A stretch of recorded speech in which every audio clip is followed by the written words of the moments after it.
내가 변해야 하는 경주 같습니다. 예수님을 믿는다고 고백하는데, 그래서 교회도 열심히 다니고 있는데 결승점의 방향을 잘 정하고 경주하고 있는지, 마음을 동요매고 살아야 하는데 진리이신 예수님에 대해 명확하게 결론 내고 살아야 하는데, 장차 예수님이 다시 오셔서 주실 그 큰 은혜를 소망하고 살아야 하는데, 이 세상에 소망을 두고 절대로 거기서 빠져나올 생각을 하지 않은 채 살아가고 있지 않은지 살펴보았습니다. 내 인생의 경주에서 썩어지고 더럽게 되어 결국 죄와 사망이라는 결승점에 도착할 것인지, 아니면 내 인생의 경주에서 살아계신 하나님의 말씀으로 나를 철저하게 변화시켜 예수님 닮아가는 거룩한 삶을 살아 생명의 면류관이라는 결승점에 도착할 것인지 우리는 결정하자고 했습니다. 베드로전서 1장 15절 말씀 함께 봉독하시겠습니다. 살아계신 하나님의 말씀, 오직 너희도 모든 행실에 거룩한 자가 되라. 베드로전서 1장 15절 말씀. 아멘. 우리가 세상의 방식을 따라가지 않으면 자주 두려움과 마주서게 됩니다. 세상을 따라가지 않는 교인들과 교회를 두려움으로 위협합니다. 지금 이 베드로 서신을 받아보는 로마 제국 변방에 흩어진 교회들이 겪는 가장 큰 어려움도 아마 사방으로부터 몰려오는 두려움이었을 것입니다. 특별히 소외감, 따돌림, 간헐적인 핍박이 점차 가중되는 무거운 두려움입니다. 말씀대로 살려고 해보십시오. 썩어가는 세상에서 부패한 방식을 따르지 않겠다고 해보십시오. 모두가 정직하지 않아도 되는 관행 속에서 혼자 정직을 행하겠다고 해보십시오. 모두가 침묵할 때 하나님의 진리를 올곧게 선포한다고 해보십시오. 진리는 때로 외로운 것입니다. 교회는 이 세상에서 어쩌면 외로운 게 마땅합니다. 세상과 같이 갈 수 없기 때문에, 세상의 방식을 찬성하고 동의하지 않기 때문에 외로운 게 맞습니다. 그러나 세상을 대하여는 소외감과 불안을 느끼지만 하나님을 향해서는 그렇지 않습니다. 왜 그럽니까? 베드로는 오늘 본문을 통해 그 이유를 제시합니다. 첫째는 하나님의 심판이 있기 때문입니다. 둘째는 교회는 세상보다 존귀하기 때문입니다. 베드로는 이를 세상과 차별되는 예수님을 묘사함으로써 설명합니다. 마지막으로 교회는 죽음에서 예수님을 일으키신 하나님을 믿기 때문입니다. 그러므로 교회는 믿는 바도 바라는 바도 세상이 아니라 하나님 자신이어야 하는 것입니다. 이런 시각을 가지고 오늘 본문 속으로 들어가 봅시다. 17절, 만일 여러분이 차별 없이 각자의 행위를 따라 공정하게 심판하실 그분을 아버지라 부를진데 이 땅을 잠시 지나갈 때를 두려움으로 보내야 할 것입니다. 오늘날의 하나님은 자주 물러터진 하나님으로 비칩니다. 믿지 않는 사람들뿐만 아니라 교인들에게도 종종 교회의 하나님은 성탄절의 산타크로스 정도처럼 가볍게 여깁니다. 무력하고 무능합니다. 오늘날의 시대에는 다원주의가 표방하는 것처럼 다른 것뿐만 아니라 틀린 것까지도 얼마든지 용인하라고, 서로 다를 뿐이라고 주문하고 강요합니다. 무엇이든 성경 말씀에 비추어 명확히 잘못된 것이라고 지적당하는 것을 철저하게 거부합니다. 하나님도 그렇게 물에 술탄 듯 흐릿한 존재로 비춰집니다. 하지만 우리가 아버지라 부르는 하나님께서는 동시에 그들을 차별 없이 오직 자기의 행위를 따라 심판하시는 어미하신 하나님이십니다. 각 사람의 행위들이란 믿는 사람이거나 그렇지 않는 사람이거나 그들이 믿었던 바와 그의 근거에서 행한 모든 행위를 포함한 그들의 삶 자체를 가리킵니다. 하나님은 결코 속지 않으십니다. 우리의 말, 우리가 바친 것들, 우리가 행한 주의 사업에 혹은 갖고 있는 여러 가지 직분이나 타이틀에도 결코 속지 않으십니다. 목사라는 타이틀 결코 하나님 앞에 대 앞에 섰을 때 어떤 특혜를 주는 게 아니라는 것이죠. 하나님은 우선 우리가 과연 우리의 중심에서 그분을 닮아 있는지 보실 것입니다. 그분의 그 거룩함과 긍휼, 진실함과 사랑의 열매를 보실 것입니다. 세상 사람들 눈으로 보기에 큰 것과 하나님께서 보실 때 큰 것은 항상 같지는 않습니다. 그래서 이 세상을 외국인으로서 여행국으로서 잠시 머물며 지나가는 기간 동안 우리는 흐트러짐 없이 마지막 때를 모두 거짓 없이 심판하실 하나님께 대한 두려움을 가지고 근신하는 마음으로 살아야 합니다. 사람이 자신의 신분이 노출된 고향 지역을 떠나 먼 타지에서 잠시 머물게 되면 자기의 본분을 잊기가 쉽습니다. 아무도 눈치채지 못할 것이라고 생각하기 때문입니다. 신분이 노출된 고향에서는 그 땅에서는 존경받던 사람이 잠시 해외 여행을 갔다가 탈선하는 경우들을 종종 우리는 듣고 보고 있습니다. 자신 행위에 대해 곧바로 이렇다 저렇다 판단할 사람들도 없고 간섭할 사람도 없다고 느끼기 때문입니다. 그래서 그 멀쩡한 사람, 높은 신분의 사람도 타지에 잠깐 여행 가서 머물게 되면 생각 밖의 이탈을 하고 수치스러운 일을 만들기도 하는 경우를 봅니다. 심판에 대한 두려움을 잠시 잊었기 때문입니다. 자신을 판단할 자들이 멀리 있다고 느끼기 때문입니다. 하지만 그들이 여행지에서 행한 일들은 머지않아 낱낱이 드러나 매스컴에 알려지고 모든 이가 보는 앞에서 심판대에 오르지 않던가요? 또 하나, 오늘날의 교회는 마치 최후의 심판을 기다릴 필요가 없는 듯이 마치 지금 여기서 결론이 나는 것이 최종적인 것이냐 세상의 판단과 힘을 빌려 결론을 내리는 일을 너무도 쉽게 생각합니다. 고린도전서 6장 1절에서 7절 마지막 때의 주님과 더불어 교회가 세상을 판단할 것을 다 잊고 믿음의 형제들이 서로 멱살을 붙잡고 세상 법정에 서는 이유가 무엇입니까? 하나님을 두려워하지 않기 때문이 아닙니까?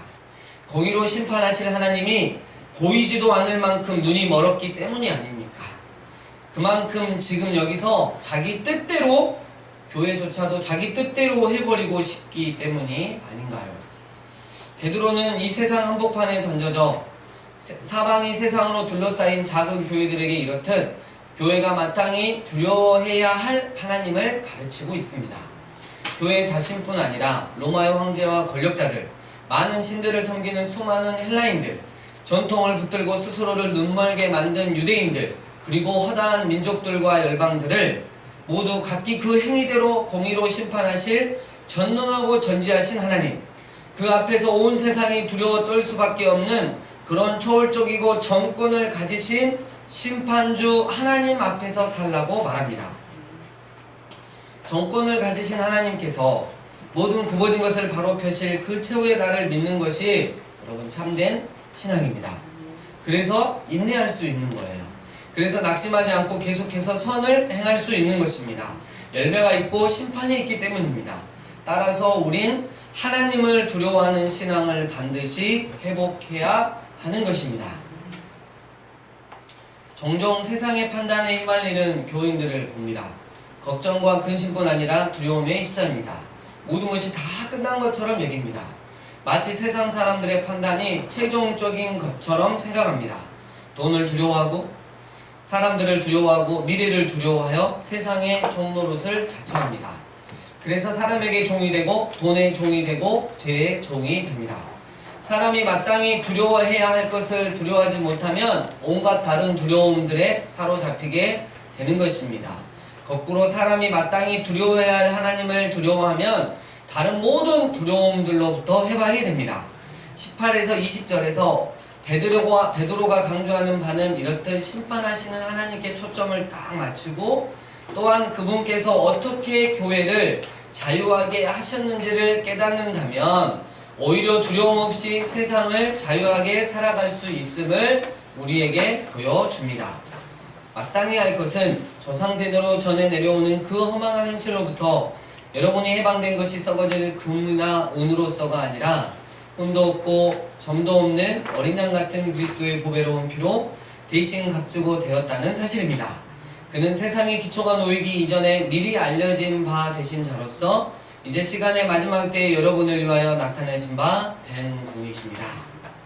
교회가 세상 속에 처해 있다는 것은 그들과는 다른 전통과 관습, 제도에 둘러싸여 있음을 뜻합니다. 로마 사회는 제국에 대한 타 민족들의 종교에 대해서 대체로 관용하지만 그것은 그냥 일상적인 영역에서 그러할 뿐이었습니다. 공적인 정치적인 행사는 항상 그들이 섬기는 신들을 숭배하는 종교 행사와 맞물렸고, 그리스도인들은 한때 그 문화 속에 있었지만 이제는 더 이상 그럴 수 없는 신앙 고백을 갖고 있었습니다.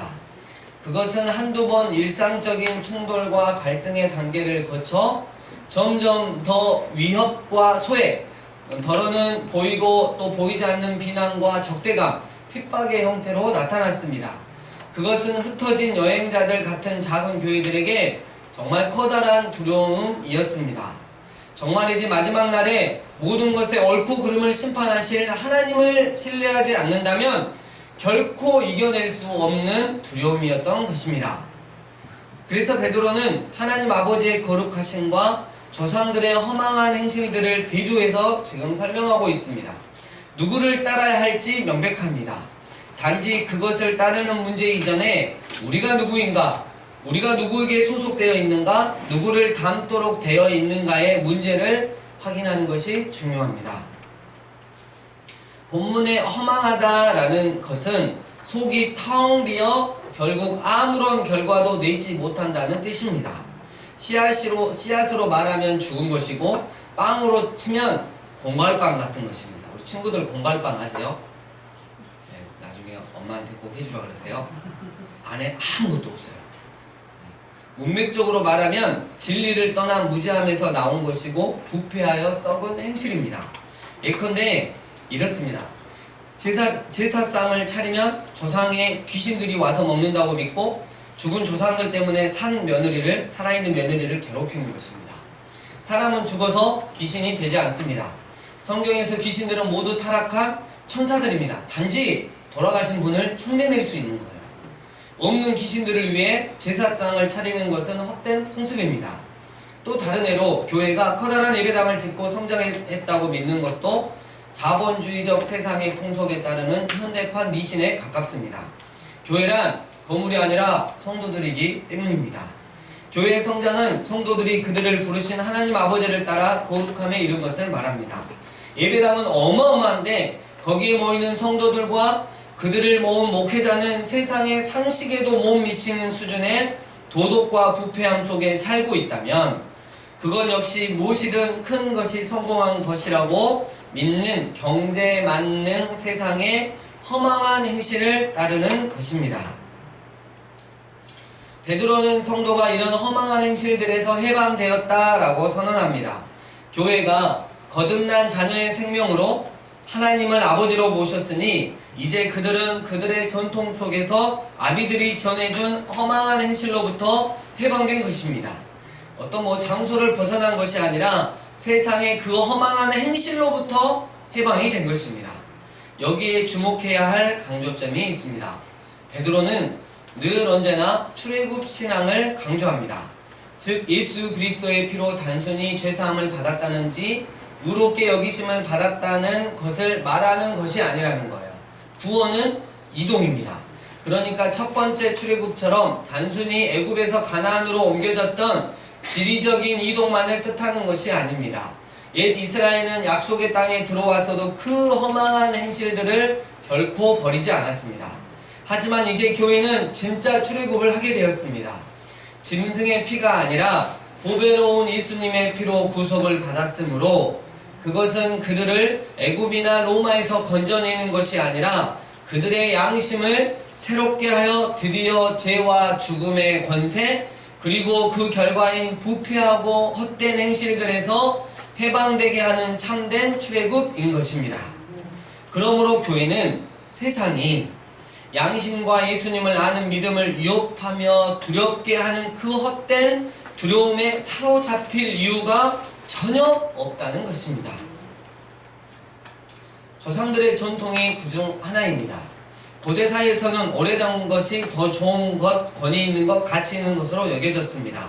하지만 지금 베드로는 그 전통들보다 훨씬 오래된 세상이 창조되기 이전부터 존재했던 예수 그리스도를 들이댑니다. 어떤 것이 더 오랜 전통인가? 조상들의 전통 의문하지만 예수 그리스도는 세상이 지음받기 이전부터 미리 알리신 바 된 자이십니다. 어떤 것이 더 오래된 권위이며 전통입니까? 어떤 것을 따라야 마땅합니까? 또 오늘날처럼 기술이 광속처럼 빠르게 발전하는 시대에는 거꾸로 가장 새로운 것, 가장 최신의 유행이 가장 권위 있는 것으로 대접받습니다. 그리스도인들은 종종 이런 시대의 유행에 뒤처지는 것을 굉장히 두려워합니다. 하지만 미래의 마지막 날에 이 땅에 나타나실 예수님을 따라 사는 삶보다 더 앞선 최신식 선진 문명이 또 있을까요? 그러므로 예수님을 따라 사는 삶, 전에도 계셨고 이제도 계시고 장차 오실 하나님을 따라 사는 거룩한 삶은 전통으로 보나 유행으로 보나 가장 권위 있는 삶의 형태인 것입니다. 세상을 따를 일이 아니라는 거예요. 이 세상은 예수님과 결코 비교될 수가 없습니다. 그것들은 예수 그리스도 후에 지음받았고 예수 그리스도가 오시면 사라질 것입니다. 그러므로 세상의 부패한 관행을 따르지 말아야 합니다. 허영, 즉 자기 분수에 넘치고 실속이 없이 겉모습만 멋있게 보이려는 것을 좇지 말아야 합니다. 남보다 우월한 부를 누리고 사는 것으로 허탄한 자랑을 삼는 일에 일생을 보내서는 안 될 것입니다. 무엇보다 돈 때문에 정직을 버리고 거짓을 일삼지 말아야 합니다. 사업을 한다면 속이지 말아야 합니다. 사역을 한다면 진리 아닌 것을 가르쳐서 부흥 성장하겠다고 하지 말아야 합니다. 헛된 두려움에 사로잡히지 말아야 합니다. 이 모든 것을 불꽃 같은 눈으로 심판하실 하나님만 두려워해야 합니다. 이것이 교회이며 성도입니다. 바로 이 때문에 베드로는 예수님의 존귀함은 물론 그분이 죽음에서 부활하셨음을 선포한 것이었습니다. 성도는 예수 그리스도의 피의 대가, 그분의 죽으심의 대가로 부패한 세상으로부터 해방되었습니다. 우리는 세상을 빠져나왔습니다. 그래서 무엇을 잃었습니까? 세상의 헛된 행실을 거부하면 여러분 무엇을 잃게 되는 것입니까? 성도라고 하는 건 세상을 다 잃어도 아무것도 잃은 것이 없는 사람인 것입니다. 예수 그리스도 안에서 자신의 생명을 다시 얻었기 때문입니다. 우리가 얻은 생명이신 예수 그리스도는 세상과 비교할 수 없습니다. 교회가 세상을 이기지 못하면 교회가 될 수 없습니다. 베드로는 교회가 세상을 이길 수밖에 없는 근거들을 제시합니다. 어떻게 이깁니까? 하나님을 두려워함으로 이깁니다. 베드로는 오직 심판하시는 하나님만을 두려워하고 그분을 따라 거룩함에 이르기 위해 세상의 헛된 행실들을 따르지 말 것을 요구했습니다. 이 세상을 잠시 머무는 애국인처럼 여행자처럼 지나갈 때에 두려움을 가지고 살라는 것입니다. 하나님께 대한 이런 두려움을 잃으면 세상을 따르지 않을 때 오는 유혹과 소외감, 불안과 그로 인한 온갖 두려움을 이기지 못합니다. 생각해 보십시오. 교회가 부패한 세상의 허망한 행실들을 따르지 않으면 세상은 죽음 권세로 우리를 위협할 것입니다. 그것이 세상이 가진 가장 큰 무기가 아니겠습니까? 하지만 우리 교회는 예수님을 가졌습니다. 예수님이 누구십니까? 예수님을 주신 하나님은 어떤 분이십니까? 이것이 바로 21절의 내용입니다. 여러분은 그를 통하여 하나님, 곧 죽은 자들 가운데서 그를 일으키시고 그에게 영광을 주신 하나님을 믿는 자들입니다. 이렇게 하심은 여러분의 믿음과 소망이 하나님께 있게 하시기 위함입니다. 교회는 무엇입니까? 믿는 자들입니다. 무엇을 믿습니까? 하나님을 믿습니다. 어떤 하나님을 믿습니까? 첫째는 예수님을 죽은 자 가운데서 살리신 하나님이시오. 둘째는 그에게 영광을 주신 하나님이십니다. 교회는 분명 예수님의 영광으로 부름을 받았습니다. 물론 교회가 이 땅을 지나가는 길은 고난과 죽음의 길일 수 있습니다. 하지만 그 길은 확실히 단언컨대 황홀한 여행길입니다. 교회의 믿음과 소망이 부활과 영광의 하나님께만 있기 때문입니다. 또한 그분을 알고 신뢰하는 믿음과 그분이 예배하시고 함께하시고 공급하시는 모든 은혜에 취해서 가는 길이기 때문입니다. 교회가 이 땅에서 갖는 믿음이란 그래서 하나님께 대해 몹시 놀라며 감탄하는 것과 놀라움을 포함하는 두려움을 뜻합니다. 믿음이란 날마다 새롭게 하나님께 대해서 감탄 또 감탄하는 것입니다.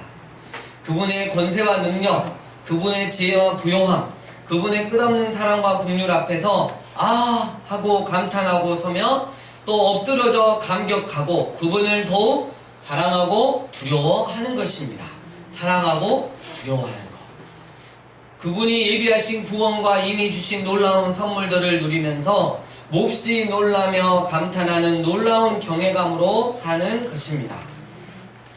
말씀을 정리합니다. 우리가 아빠, 아버지라 부르는 하나님은 각자의 행위를 따라 그리고 차별 없이 마치 죽은 가지를 잘라내듯 단호하게 심판하시는 하나님이십니다. 하나님은 교회에서의 우리의 직분, 봉사 혹은 바친 것들로 인해 결코 속지 않으십니다. 때문에 이 세상을 잠시 머물며 지나가는 여행객으로서 우리는 마지막 때에 나의 마음과 삶의 모든 것들을 거짓없이 심판하실 하나님께 대한 두려운 마음을 가지고 살아야 합니다. 그 어떤 순간에도 하나님의 심판에 대한 두려움을 잊어서는 안 될 것입니다. 또 하나님을 두려움 없이 마지막 때에 공의로 심판하실 하나님의 권한을 무시하고 세상의 판단과 힘을 빌려 내가 판단하고 결론내는 일도 없어야 할 것입니다. 교회가 작으면 잘 안 싸워요. 근데 100명, 200명만 되면 맨날 싸워요. 반반 쪼개져가지고 네 교회, 내 교회, 네가 잘못했다, 내가 잘못했다.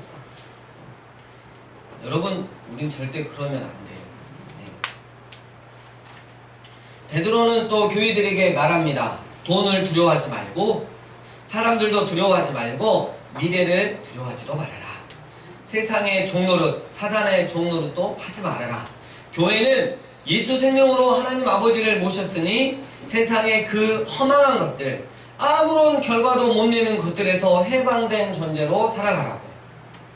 보배로운 예수님의 피로 구속을 받았다면 부패하고 헛된 행실들에서 해방되어 참된 출애굽을 할 것을, 예수 그리스도 안에서 새 생명을 얻었다면 정직을 버리고 거짓을 일삼지 말 것을, 세상에서 보여지는 겉모습에만 집착하지 말 것을, 돈을 많이 버는 것이, 그래서 잘 사는 것이 삶의 목적이 되지 말게 할 것을, 세상적인 것들로 자신을 자랑하지 말 것을, 즉 헛된 두려움에 사로잡히지 말고 이 모든 것을 불꽃 같은 눈으로 심판하신 하나님만 두려워해야 할 것을 베드로는 정말 힘주어 말합니다.